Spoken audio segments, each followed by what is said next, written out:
Ariston Teles Santana, o nosso orador da primeira palestra deste congresso, é jornalista, médium, conferencista espírita e com inúmeras palestras no Brasil e também no exterior, além de escritor de vários livros espíritas.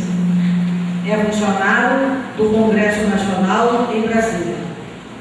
Convidamos agora, então, o senhor Ariston Santana Teles para proferir a palestra magna deste congresso sobre o tema o trabalho como fator de evolução.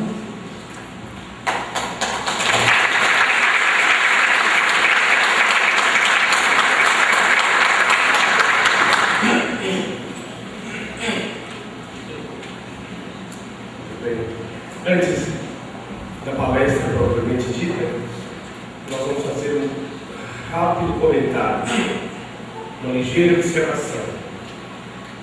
Quando o nosso amigo Luiz Carlos me ligou, falando que eu havia sido indicado para fazer essa palestra, eu perguntei qual o tema.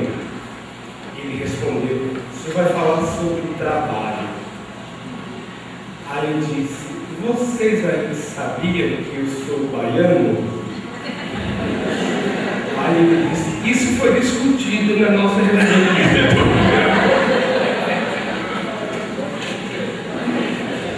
Mas houve alguém que disse que vocês têm Brasília há mais de 30 anos, então já não é tão baiano assim. Então tudo bem. Posso falar sobre o trabalho numa visão que não deve ser paulista nem baiana, numa visão espiritual, evangélica, se possível, holística. Trabalho como fator de evolução, ou seja, necessidade básica da nossa existência. Nascemos para viver, para sofrer dentro do necessário, mas também nós viemos ao mundo para trabalhar.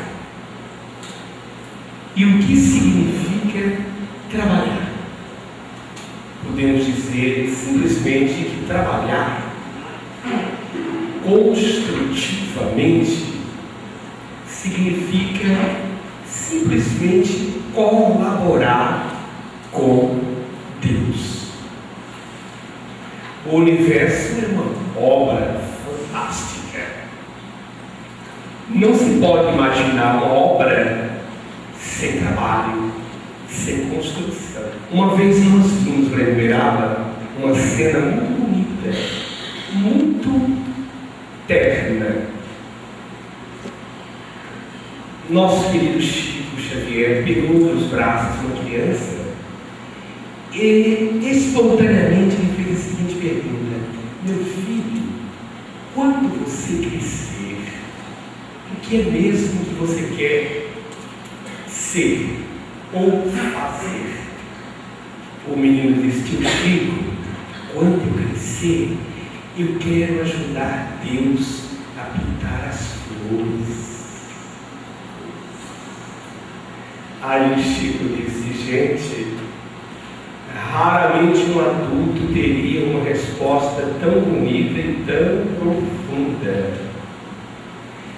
Essa criança com certeza observa e aprecia as flores e intimamente ela gostaria de ajudar quem desenvolve esse trabalho no mundo, pintar as flores para que realmente elas fiquem bonitas e variadas.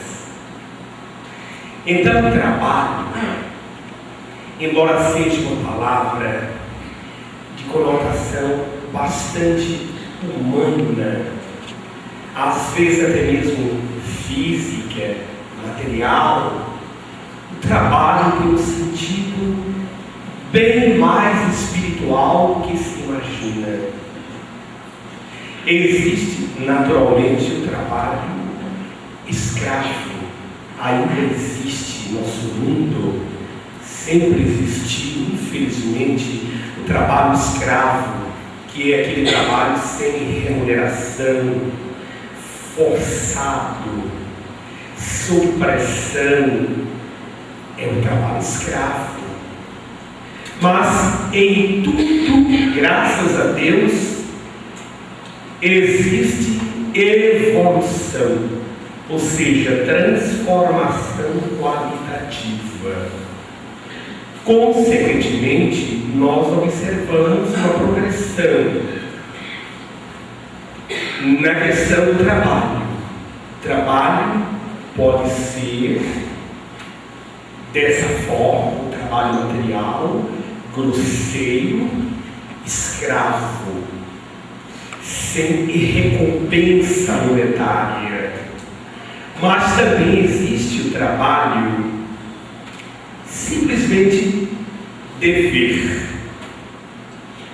Por exemplo, a profissão que cada um de nós naturalmente ou geralmente desenvolve é um dever. Nós saímos de casa para o hospital, ou para a repartição pública, ou para a siderúrgica, ou para o comércio, ou mesmo ficamos em casa nos afazeres diários, nesse clima, sentindo essa necessidade de trabalhar, porque nós precisamos de uma remuneração para sobreviver, para nos alimentarmos e para alimentar aqueles que dependam de nós. Então é um trabalho de dever. Muitas vezes esse labor é desenvolvido de uma forma não espontânea, não alegre, mas simplesmente como, diríamos, obrigação. Tem que cumprir o horário, tem que fazer o que o chefe determina, tem que ser dessa forma, dessa, daquela e daquela outra. Então, é meu dever cumprir essas determinações do meu trabalho. Mas existe uma outra faixa. O trabalho deixa de ser simplesmente, primeiro, escravo, obrigatório, sob pressão, para ser um dever humano, um dever de consciência. E agora passa a ser uma outra coisa, ganha uma outra dimensão, que nós poderíamos chamar de trabalho alegria. O trabalho alegria significa tudo aquilo que de útil nós fazemos ou procuramos fazer com satisfação, com alegria, sentindo que aquelas ou aquela atividade preenche nosso coração, nos dá aquela sensação de realização interior. Trabalho, alegria. Então nós estamos nesse caminho, sob o ponto de vista histórico, planetário, civilizatório, mas também sob o ponto de vista evolutivo.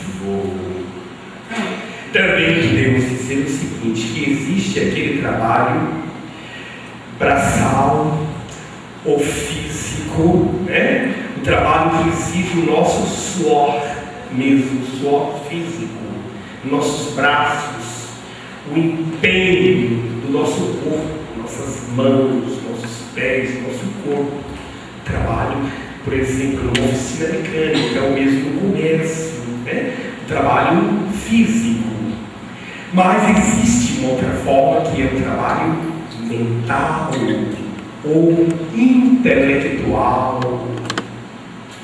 Os escritores, o que eles fazem predominantemente? Eles realizam um trabalho que exige o quê? Concentração, associação, memória, conhecimento. Então, esse é o trabalho intelectual. Terceira categoria, o trabalho predominantemente espiritual. Um exemplo, a prece é um trabalho, a prece é um trabalho espiritual, porque está relacionado com os valores da alma, com a sintonia psíquica, com o amor que desabrocha e deve desabrochar cada vez mais em nossos corações. Então a prece, o passe, uma palestra, o que todos neste momento estamos fazendo aqui neste instante e nestes 2 dias de congresso, é um trabalho que diríamos assim, intelectual e também espiritual. De modo geral, o trabalho também é aquilo que se faz do lado de fora e aquilo que faz o que se deve fazer do lado de dentro, ou seja, na nossa alma. Há muita gente trabalhando, demasiadamente, às vezes, só do lado de fora, nas oficinas, no comércio, nas lojas, nas estradas, na agricultura, trabalhando só do lado de fora. Todos veem aquele trabalho, os frutos visíveis daquilo que produz o esforço daquele homem, daquela mulher. Mas existe um outro trabalho que quase sempre não se observa, ninguém vê. É o trabalho desenvolvido dentro de nós, o trabalho da nossa transformação espiritual. Um dia desses eu liguei para um amigo, para a casa de um amigo em Brasília, por coincidência ele se chama Brasiliano, é militar. Aí o filho atendeu. Eu disse: é da casa do coronel Brasiliano? O menino disse: é sim. Eu posso falar com ele? Ele é seu pai? Ele é meu pai. Eu posso falar com seu pai? Ele disse: agora não, porque ele está ocupado. Ah, ele está ocupado? Ele está em meditação. Noutra época nós iríamos rir, no mínimo. Mas por dentro até que eu achei uma gracinha, né? Ele está ocupado, não pode me atender agora. E ainda perguntei também quanto tempo, eu gostei da conversa, né?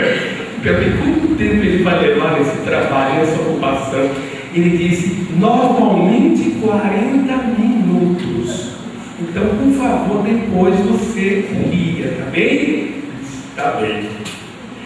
Eu então anotei na minha memória mais aquele ensinamento.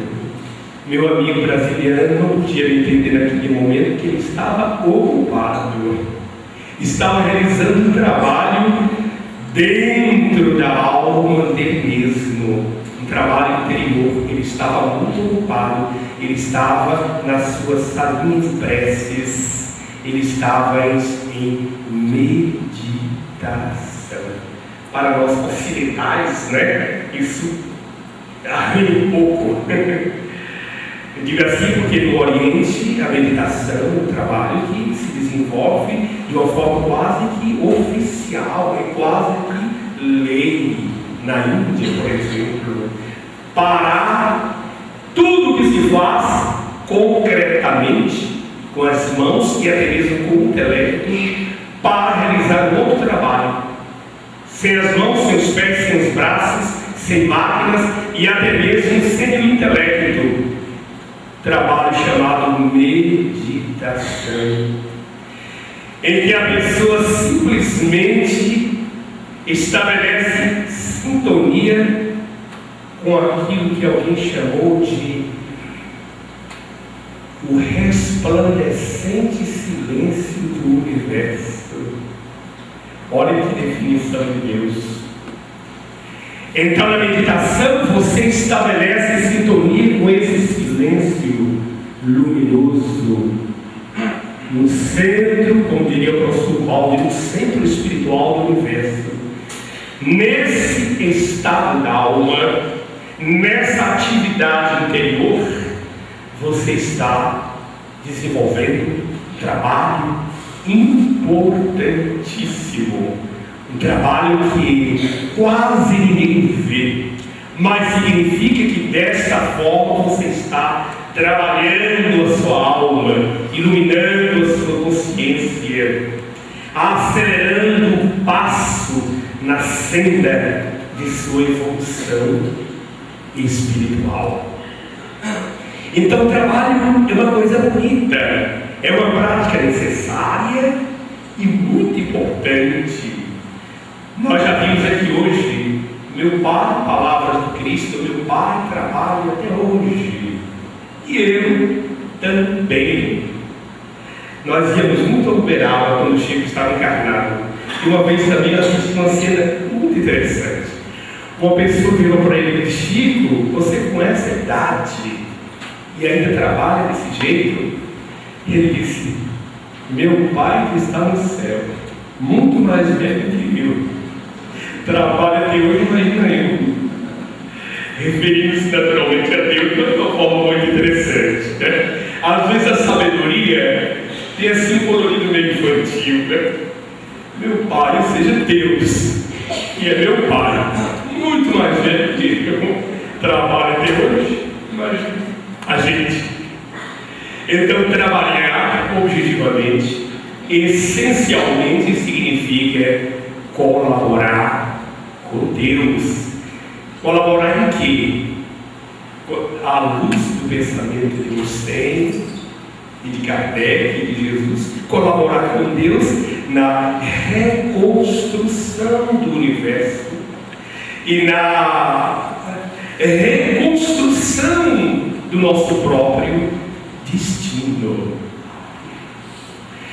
Às vezes se brinca com os baianos em relação ao trabalho, como nós começamos aqui, mas já se descobriu que é tudo mais ou menos lenda, mais ou menos.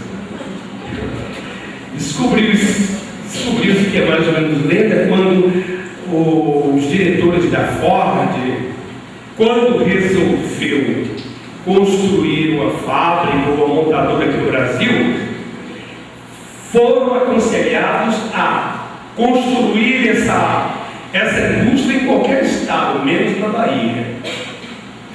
O que eles resolveram fazer? Mandaram uma equipe de sociólogos, psicólogos percorrer todo o país, né, para conhecer a psicologia, o jeito de ser de todos os brasileiros de todas as regiões. Quando eles chegaram na Bahia, convivendo com os baianos, ligaram para a presidência e disseram: é aqui. Mas os baianos não é assim. Não. O ritmo deles é que é diferente. Trabalhar, dançar. Tem um momento para tudo. Eles têm um ritmo próprio. Mas uma experiência pessoal que tivemos um dia desses. Estávamos em Salvador, aí entrei na lanchonete e disse à moça: por favor, um suco de laranja. Ela disse: o quê? Eu falei alto, mas não sei porquê, ela achou estranho. Disse: eu quero um suco de laranja. Aí ela se espreguiçou e virou para mim e disse: por que você não pede um refrigerante?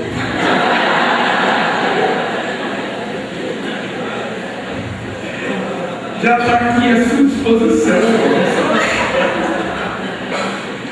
Aí eu disse: eu conheço essa classe. Foi aqui que eu nasci, eu fui expulso quando descobri que eu gostava de trabalhar. Então, eu quero suco de laranja. laranja e vou esperar naquela cadeira. Aí fui lá para a mesa, onde tinha só uma cadeira, não tinha mais ninguém. Eu fiquei esperando o suco de laranja. Passados uns 10 minutos, gente, a moça veio perto de mim e disse: foi o senhor que pediu o suco de laranja. Falei, hoje é o meu dia de exercitar a paciência. Sou eu mesmo. Então tá, espere mais um pouquinho. Passados, sei lá, uns 5 minutos, foi reduzindo. Ela voltou e disse: o seu suco de laranja é com açúcar? Mais um tempo. Eu disse: sem açúcar, minha amiga, sem açúcar, natural. Está bem. Acredite quem quiser, ela voltou depois com um copo de suco de laranja, com, gente, uns 4 centímetros de açúcar. Mas, moça, eu não falei que era sem açúcar? Ela disse: não tem problema, é só não mexer.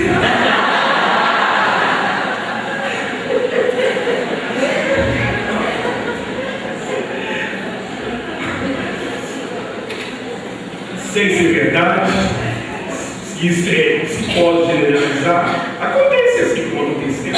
Aliás, na minha vida de baiano, menino, né, lá no interior, eu veio uma vez, eu era bastante baiano e tal, claro, com a genética, né, bem baiano. Eu lembro que dentro de casa meu pai uma vez disse: Ariston, vai lá fora ver se está chovendo. Eu que já tinha uma certa inteligência, disse: o quê, meu pai? Vai lá fora, meu filho, vê se está chovendo. Eu pensei mais um pouco e disse: pai, faz assim, solta o cachorro. Se ele voltar molhado,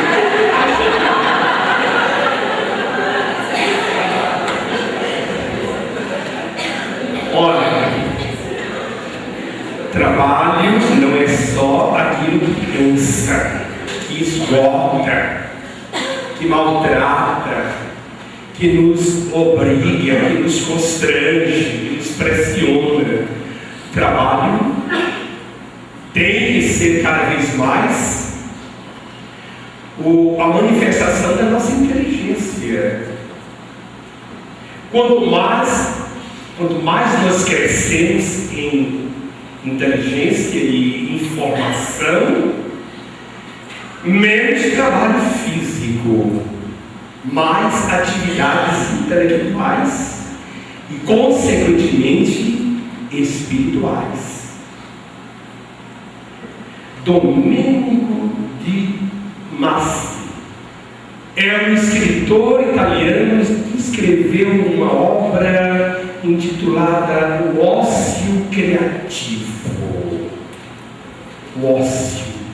O ócio tem um significado mais ou menos correspondente à ociosidade, mas não é bem ociosidade. O ócio é mais, digamos que seja um estado de descontração, né? É parar, é não fazer nada visivelmente durante determinado tempo, determinados momentos do dia a dia ou da semana. É parar as atividades convencionais, é relaxar e deixar que a mente viaje, e deixar que a intuição brote, que a imaginação desenhe seus projetos, crie, invente.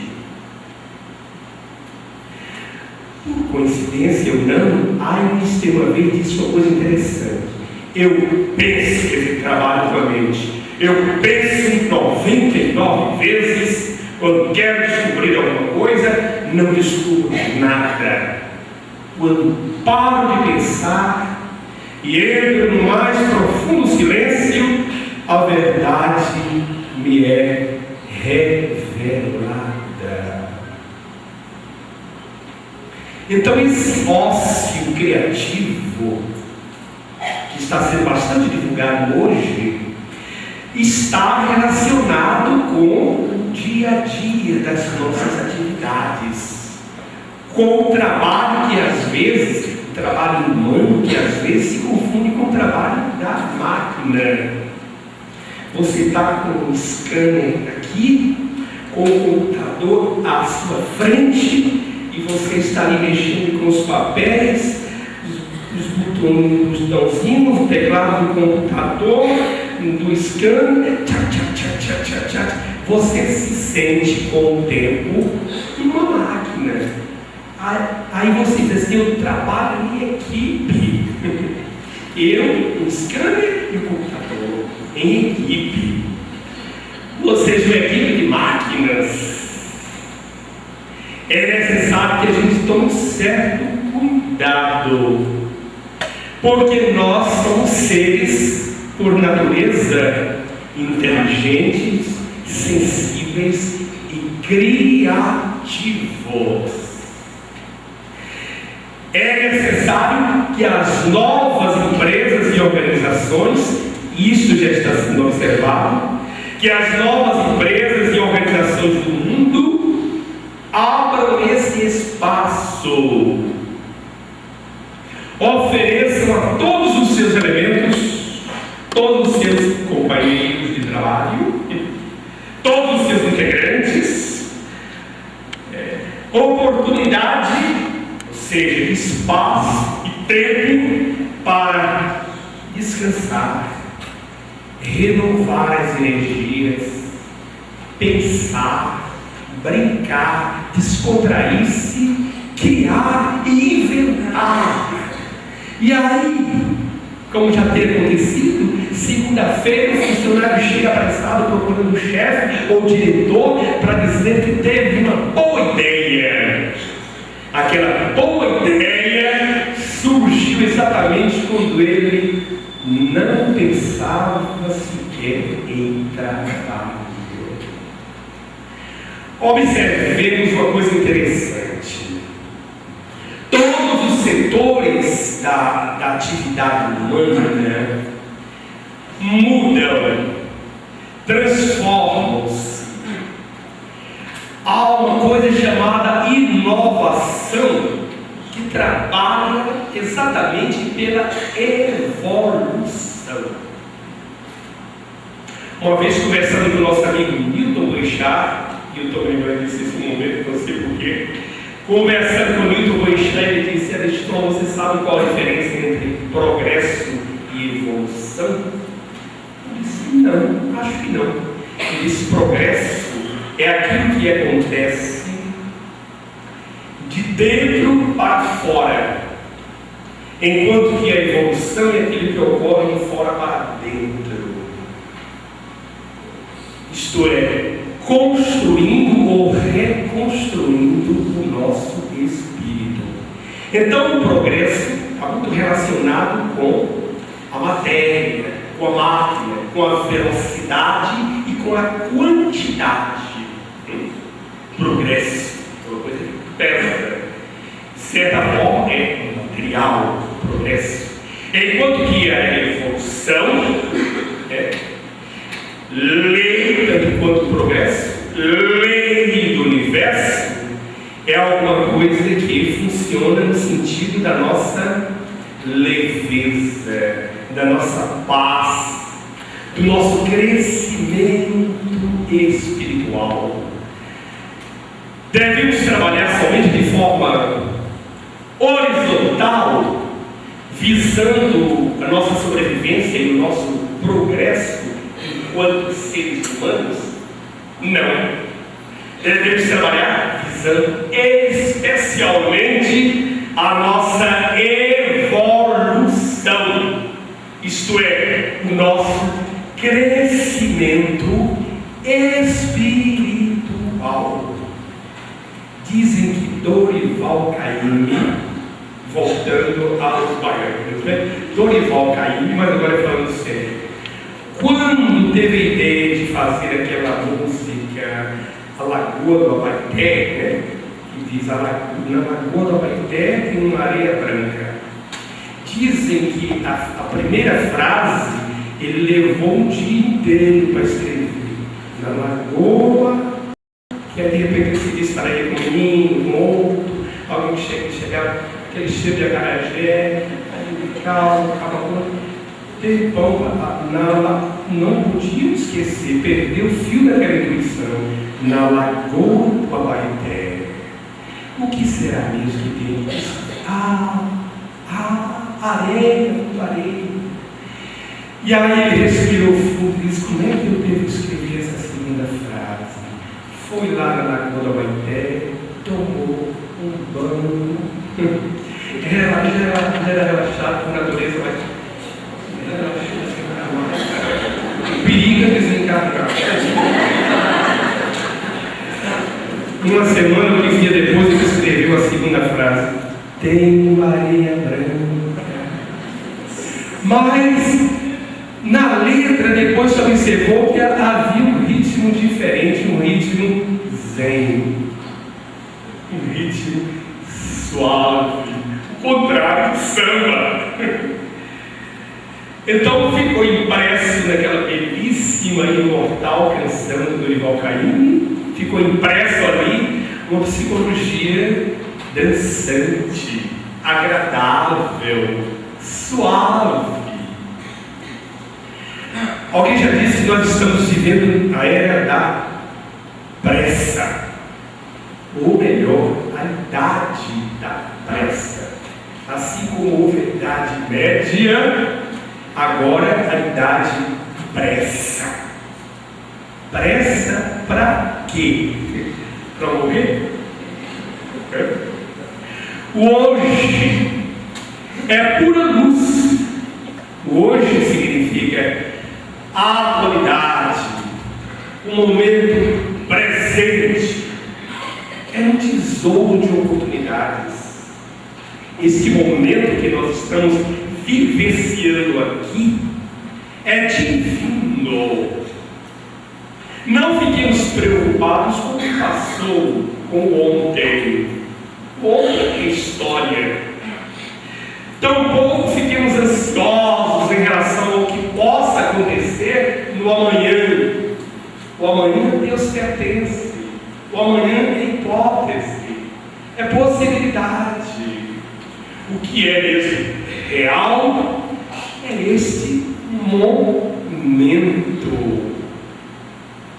Hoje, o que podemos e devemos fazer nesse espaço que brilha agora, diante da nossa visão, diante das nossas necessidades evolutivas? O que devemos fazer?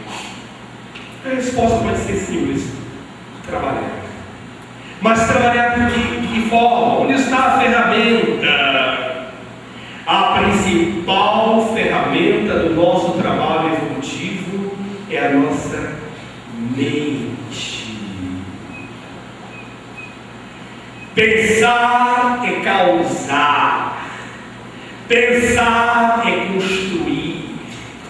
Pensar, claro, positivamente. Se pensar é causar e é construir, significa trabalhar. Então nós vivemos para trabalhar só pelo trabalho? Não. O trabalho deve ser, como já dissemos, o trabalho deve se realizar em nós numa dimensão diferente, na dimensão da alegria. Qual era mesmo o trabalho de Beethoven? Captar as melodias, as vibrações da natureza e do universo para escrever suas belíssimas composições. Qual era mesmo o trabalho de Miguel Ângelo? Semelhante. Ele usava a ferramenta da inteligência, da imaginação, da intuição e também da sensibilidade para construir obras imortais. Suas esculturas, suas pinturas, suas obras de arte que permanecem, que digamos assim, nas vitrinas, em todas as vitrinas da humanidade. Então, os artistas, os escritores, as pessoas mais espiritualizadas, elas buscam essa senda. É um trabalho cada vez menos físico e cansativo, se transformando ou dando lugar ao trabalho cada vez mais sutil, ideológico, fluídico, espiritual. O professor Pedro Baldi disse uma coisa muito bonita também. Aliás, não foi ele propriamente, porque está na grande síntese, é a sua voz, né? Disse uma coisa muito interessante sobre o trabalho. Diz o seguinte: deveis construir principalmente no espaço de vossa consciência. Gente, isso é muito lindo. Deveis construir principalmente no espaço de vossa própria consciência. Então, a questão não é só escrever livros, propriamente. Não é só construir jardins ou casas, centros espíritas, prédios, máquinas. A questão é a gente estar construindo concomitantemente, temos que realizar esses trabalhos externos, que ao mesmo tempo nós estejamos trabalhando dentro da nossa alma, construindo ou reconstruindo nosso ser, buscando a plenitude da alegria. E a gente pode fazer também uma coisa interessante, gente: associar as atividades diárias com a nossa alma, com a nossa construção espiritual. Por exemplo, uma dona de casa, uma empregada doméstica, ou qualquer um de nós que pega uma vassoura muito natural e agradável, que pega uma vassoura para varrer um ambiente, um piso, uma casa, em vez de estar olhando só a vassoura e o lixo que está ali e aquilo, pensar assim: que essa vassoura signifique o esforço que eu desenvolvo e devo desenvolver para tirar da minha alma toda a sujeira possível. Então eu estou nesse momento apenas varrendo essa casa física de tijolo e madeira. Eu não estou somente varrendo, limpando esse ambiente físico. Eu também estou, pastor ou espanador, sempre que for, também estou limpando, varrendo a minha alma. Então, assim como esse espaço físico daqui a pouco vai estar limpo, minha alma também vai estar limpa. Você está pensando ainda na nossa casa, né? Nos afazeres domésticos, você também pode, o nosso Deus também, no momento em que estiver lavando o prato, pensar no nosso coração. Eu guardei ao longo dos séculos tantas sujeiras, tantas coisas ofensivas, deletérias, energias assim, assados, sentimentos baixos no meu coração. E esse prato aqui, agora que eu estou limpando, tirando essa sujeira, esse óleo aqui que impregnou, que essa limpeza também esteja acontecendo no meu coração. Daqui a pouquinho esse prato vai estar limpo, enxuto, brilhante, meu coração também. Ou seja, colocar o Espírito em tudo, tentar espiritualizar todas as nossas atividades diárias. Na realidade, quem descobriu a arte de bem viver não faz diferença entre o trabalho e o lazer. Quem descobriu essa arte de bem viver não vê a diferença entre o trabalho e o lazer. Ou seja, trabalho passa a ser sinônimo de alegria, mas aí ele tem que ser realizado de uma forma espontânea, no espírito da boa vontade. Passes é trabalho? Claro que é. Como disse André Luiz, qualquer ocupação física útil, qualquer que seja a ocupação, se é útil ao meu espírito e ao meu semelhante, é trabalho. E diga-se de passagem, o trabalho, assim considerado, enobrece a alma. E a alma enobrecida voa pelo infinito em busca da suprema felicidade. O passe, a palestra, os contatos humanos, as relações humanas, às vezes um simples passeio no jardim, no mercado, se reveste de uma ocupação útil. Quando nós procuramos cumprimentar com alegria, com afetividade as pessoas, quando a gente procura se relacionar evangelicamente com os nossos semelhantes, estamos, sem que ninguém perceba claramente, desenvolvendo assim uma atividade espiritual. E falando de passes, me lembro de uma coisa muito interessante, falando de passes, falando também de alegria, de lazer, né?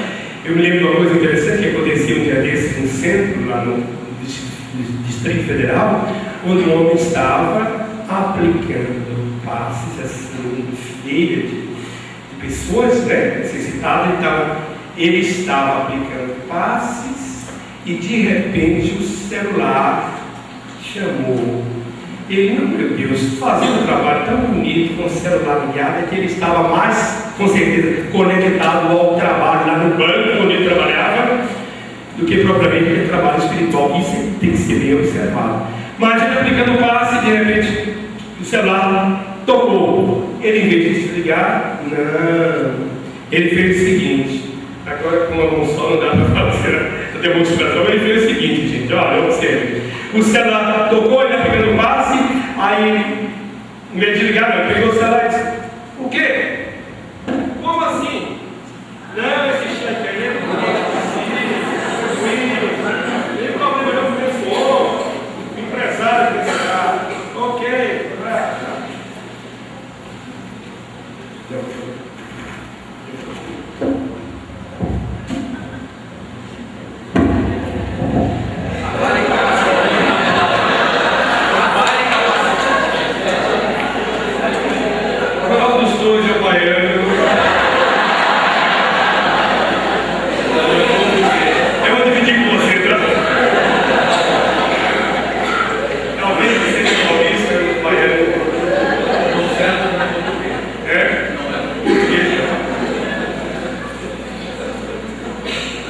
Foi um paulista assim que um dia desse lá na Bahia viu um baiano numa rede tranquilo, nossa.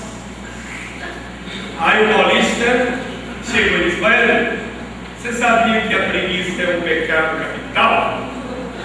O baiano sabia, sim. A inveja também.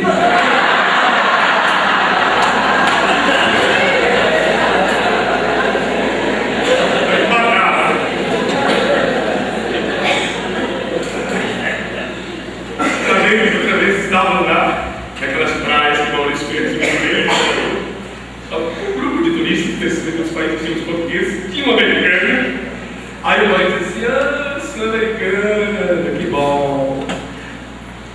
Foi lá nos Estados Unidos que inventou o computador, né? O americano achou engraçado dele. Pois é, só que quando vocês inventaram o computador, nós já estávamos na rede há muito tempo.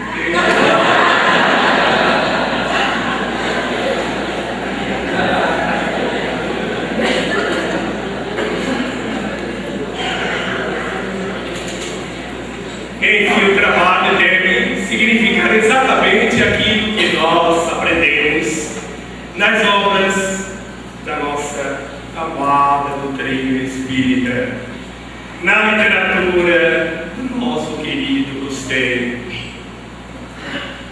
cujos ensinamentos significam uma fonte cristalina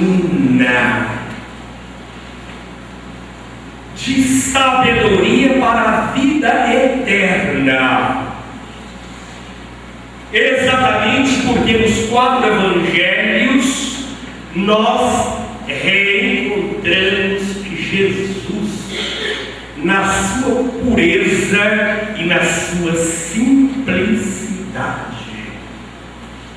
Essas são as características marcantes na obra que nos tem e nos evangelhos de Jesus, os 4 evangelhos originais. Pureza e simplicidade.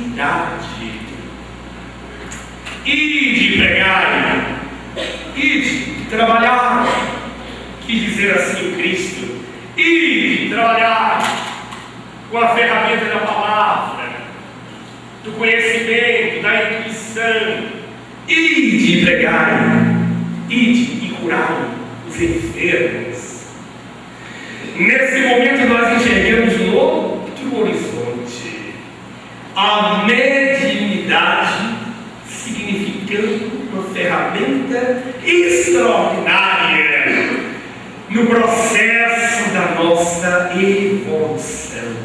Ou seja, mais um fator, trabalho mediúnico, fator, segmento dessa dimensão, dessa luz, trabalho mediúnico, o contato com outras esferas, com os nossos irmãos desencarnados, que às vezes consideramos como coisa assim subjetiva, distante.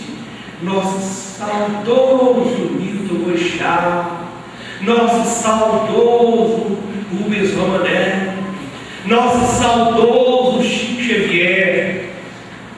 Essa não deve ser o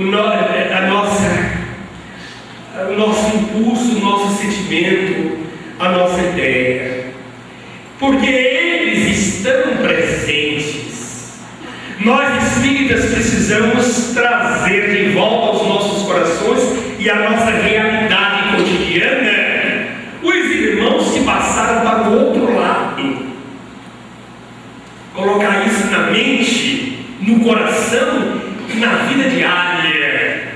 Eles não morreram, nem tampouco partiram para um lugar distante, onde jamais serão vistos. Não. Esses irmãos que nós citamos, todos os demais irmãos, irmãs, amigos, parentes, todos aqueles corações com os quais nós convivemos neste momento da nossa evolução aqui no planeta, passaram simplesmente para o outro lado, para a vida próxima, para a dimensão em seguida. Muitas vezes nós é que dificultamos a aproximação deles, fechamos-lhes o coração, quando tinha que ser o contrário. Eles não morreram, eles estão presentes. Podemos conversar com eles através do pensamento, à luz da oração. As respostas poderão vir, virão sempre no momento oportuno. Houve em Belo Horizonte um médium chamado, acho que Sebastião Machado. Ele era tão ligado à espiritualidade, ele convivia tanto com os espíritos, que essa questão de morrer e desencarnar, ele separava direitinho. Morrer uma coisa, desencarnar é outra. Pronto.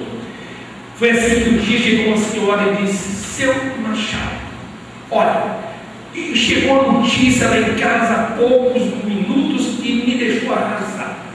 Meu marido dirige caminhão, saiu aqui de Belo Horizonte indo para São Paulo. Dizem que o caminhão capotou e que ele morreu. Eu queria que o senhor, que é um grande médico, nesse momento se concentrasse e dissesse se realmente o meu marido morreu. Aí o senhor Machado: está bem, minha filha. Concentrou-se, descobri, graças a Deus. Oh, que amigo, senhor Machado. O que é que aconteceu? Aconteceu que seu marido não morreu, não. Ai, que bom. Seu marido desencarnou. Ele disse aquilo, Felipe, com total pureza. Porque ele separava muito bem uma coisa da outra. Só que ele levou a mulher às nuvens e deixou que ela caísse sozinha. Seu marido não morreu, falou a verdade. Ele apenas desencarnou. Só que não era isso que ela queria ouvir. Mas o que nós desejamos ressaltar nesse momento é a questão do trabalho espiritual, que é uma constante em nossas vidas. É bom saber disso. Onde quer que estejamos, até mesmo dormindo, é possível que estejamos em alguma atividade. No sinal um dia desse Brasil, o professor chegou para mim e disse: eu sonhei com você, rapaz. Você visitando lá na minha casa. E por coincidência, minha mãe está doente, está acamada. Você chegou assim com um homem que estava vestido de médico. Eu achei aquele sonho muito interessante, porque minha mãe está doente e você ali durante a noite, né? Foi um sonho. Aí disse: não foi sonho, não. Foi trabalho.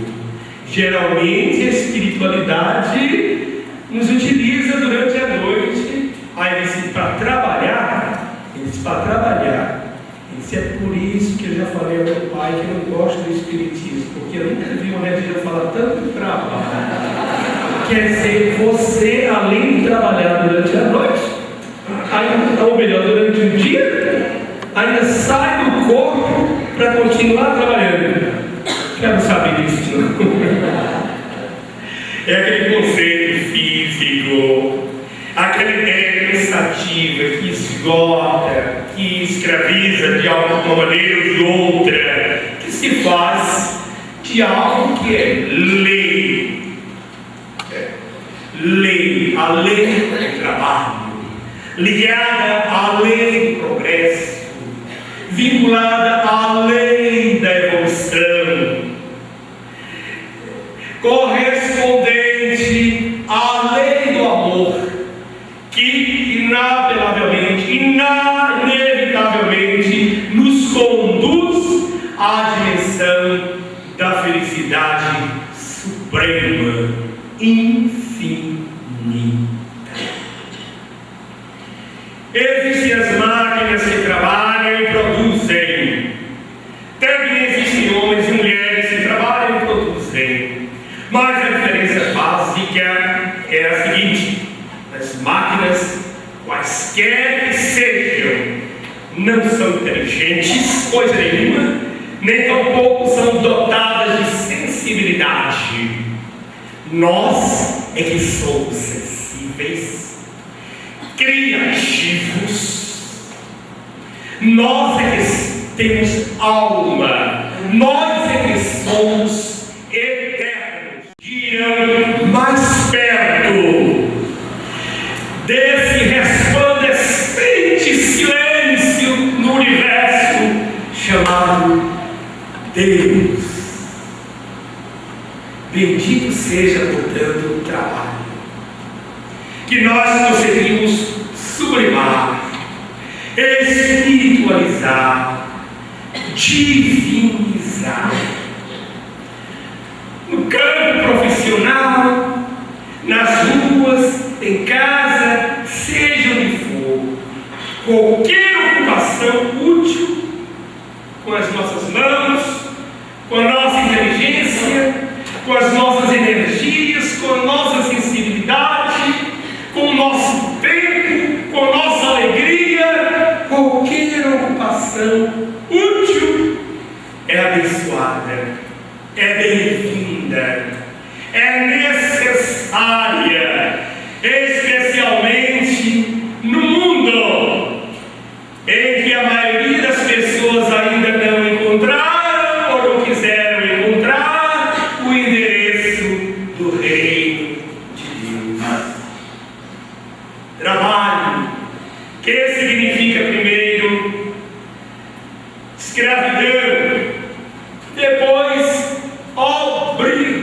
profissão dura, rigorosa, mais tarde, simplesmente dever espontâneo, e depois, finalmente, alegria.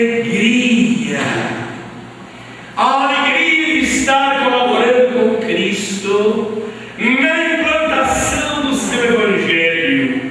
Onde? Em nossos próprios corações. E depois, no coração da humanidade.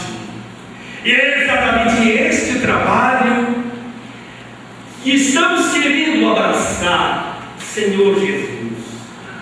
Um trabalho que nos permita estar sempre de consciência tranquila, na certeza de que estamos conectados aos Espíritos superiores, colaborando ainda que humildemente na implantação do Teu reino, no coração, no espaço sagrado do coração humano. Conta Malbataã, numa lenda belíssima, que uma vez na antessala do paraíso, é uma lenda naturalmente, na antessala do paraíso, encontravam-se algumas pessoas recém-desencarnadas. De repente uma porta se abriu, aproximou-se um anjo, um espírito iluminado, boníssimo, dirigiu-se a um dos que ali estavam e perguntou o seu nome e o que estava fazendo ali ou aqui, e disse: quem é você? Qual o seu nome? O que você está fazendo aqui nesse ambiente? E o homem levantou-se e respeitosamente disse: eu me chamei de decretou o nome. Vivi no Brasil ultimamente, morri ou desencarnei não faz muito tempo, fui general do exército, fui muito respeitado naturalmente, e deixei meu nome escrito, inclusive em várias praças, em muitos livros, recebi muitas homenagens. Então é na condição de general do exército brasileiro que eu pretendo conversar com o Senhor dos Exércitos. O anjo, que era mais ou menos assessor da divindade, olhou mais uma vez assim profundamente nos olhos do general e disse: tudo bem, meu irmão, aguarde. O general sentou-se, dirigiu-se a uma senhora muito bem vestida e fez as mesmas perguntas. Ela respondeu: olha, eu fui escritora, publiquei muitos livros, fui considerada intelectual literata, pertenci à Academia de Letras. Portanto, é nessa condição que eu pretendo conversar com a inteligência suprema dos universos. É possível? Aí o anjo disse a mesma coisa: aguarde um pouco. Fui lá dentro, passaram certos minutos, ele voltou e não disse também nada àquela mulher. Dirigiu-se ao terceiro, ao quarto, ao quinto, com as mesmas perguntas, indo sempre lá dentro, como que fazendo alguma consulta. O último era um homem que estava encostado assim no canto, com a cabeça junto com a parede, um chapeuzinho quebrado na testa. E aí o espírito disse: quem é você, meu amigo, e o que está fazendo aqui? O homem disse assim: olha, bem, meu nome é Salim. O que eu estou fazendo aqui, sinceramente não sei. O que eu sei é que me tiraram do lugar que eu achava muito bonito. Bonito porque eu lá refazia um trabalho que trazia muita alegria ao meu coração. Então, sinceramente, meu amigo, eu não sei o que é que eu estou fazendo aqui, não. Me trouxeram para esse lugar. Não sei o que é que eu estou fazendo aqui, não. Eu queria voltar para lá para o meu trabalho. Aí o Espírito disse: trabalho. Qual era o seu trabalho, Salim? Ele disse: meu trabalho era simplesmente o seguinte: eu vivia no deserto. E eu me deparava constantemente, diariamente, com pessoas perdidas, coitadas, com muita fome, com muita sede. Ah, meu Deus, quantas vidas eu salvei! Que falta me faz aquele trabalho! Eu conduzia aquelas pessoas a oásis mais próximos, oferecia frutas, água fresca. Eu ficava tão feliz quando via aquelas pessoas voltarem a sorrir e poder continuar na sua jornada. É isso que me faz falta, meu amigo.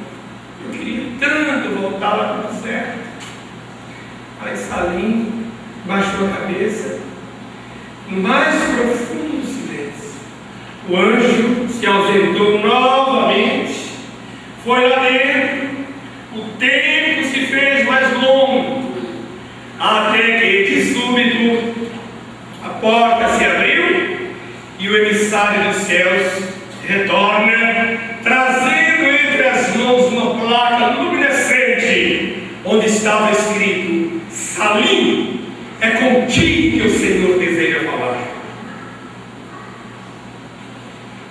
Quem sabe se no coração de cada um de nós não existe um Salim? Aliás, é certo, porque nós não somos espíritos feitos de trevas. Diz-nos Deus, nós fomos feitos de luz, porque a luz constitui a expressão de Deus, sendo o amor infinito a sua essência. Por isso, jamais devemos nos considerar espíritos de trevas, maléficos, perdidos numa noite infinita. Não!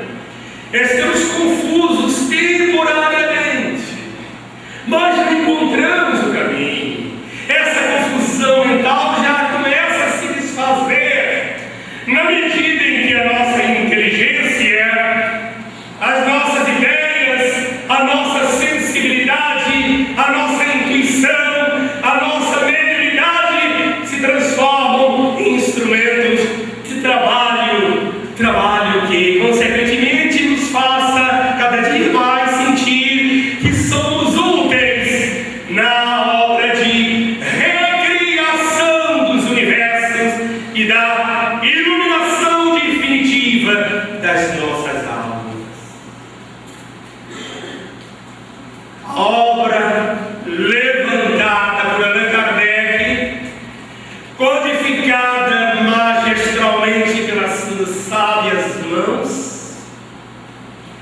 constituiu a presença de espíritos excelsos que vinham à Terra, deviam descer à Terra para desencadear um trabalho revolucionário no espaço da consciência humana.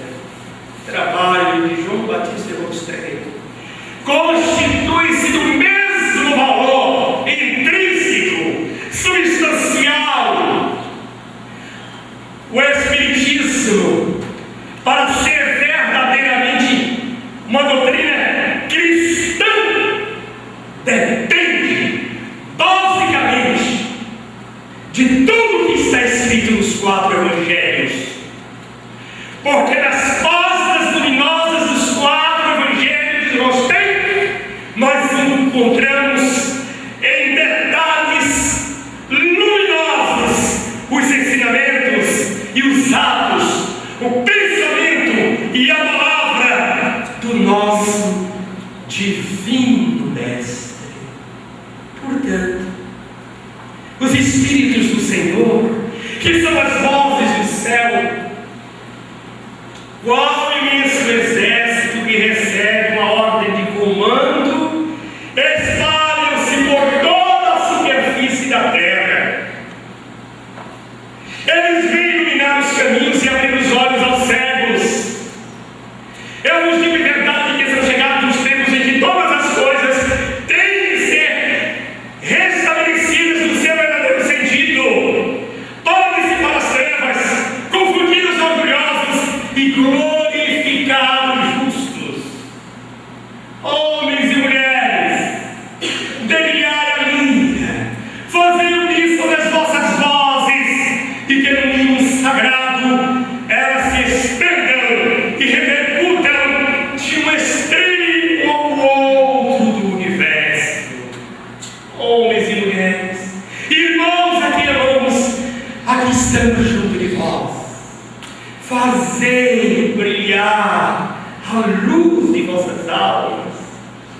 Amai-vos uns aos outros, amai-vos em plenitude, e somente assim podereis entrar definitivamente no reino dos céus. Obrigado.